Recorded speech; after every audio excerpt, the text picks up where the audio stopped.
యేసుక్రీస్తుని చూసి, అయ్యా, ఎందుకని ప్రజలు నిన్ను నమ్మాలి? ఎందుకని ప్రజలు నిన్ను ఆరాధించాలి? ఎందుకని నిన్ను ప్రేమించాలి?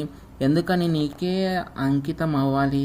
ఏమిటయ్యా నీ దగ్గరున్న ఆధారము అని ప్రశ్నిస్తే, యేసుక్రీస్తు నీ కోసం, నా కోసం, ప్రజలందరి కోసం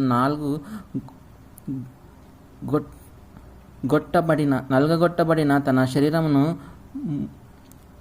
ముళ్ళ కిరీటంతో రక్తమాయమైన తన శరీరమును, మేకులతో గాయముల పాలైన తన చేతులను, శిలలు కొట్టబడిన తన కాళ్ళను చూపించి చెప్పగలడు, మీ మీద ఉన్న నా ప్రేమకు నిదర్శనము ఇదే అని.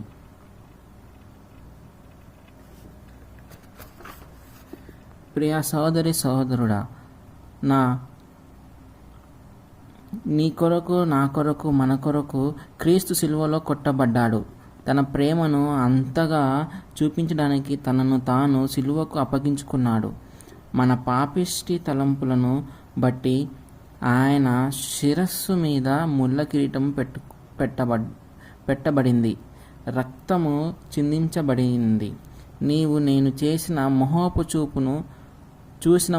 చూపును బట్టి ఆయన ముఖమును మీద ఉమ్మివేయబడింది.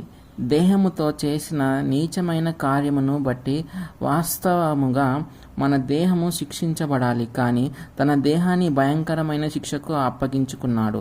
చేసిన పాపిష్టి పనులను బట్టి మన చేతులు శిక్షించబడాలి, కానీ తన చేతులను, తన పాదములను శిక్షకు అప్పగించుకున్నాడు. నీకు నాకు రావాల్సిన శిక్ష అంతా కూడా ఆయన శిలువలో భరించాడు. నిన్ను ప్రేమించే దేవుడు ఇంతకంటే ఏమి చేయగలడు? ఈ లోకంలో ఎంత ప్రేమ కలిగి నా దేవుడు యేసుక్రీస్తు కాకుండా ఇంకెవరైనా దొరుకుతారా? ఇంతగా నిన్ను ప్రేమించే దేవుడు యేసు కాకుండా మరెవరైనా ఈ భూమి మీద నీకు కనిపిస్తారా? ఒక్కసారి ఆలోచించు ప్రియ సహోదరి సహోదరుడా.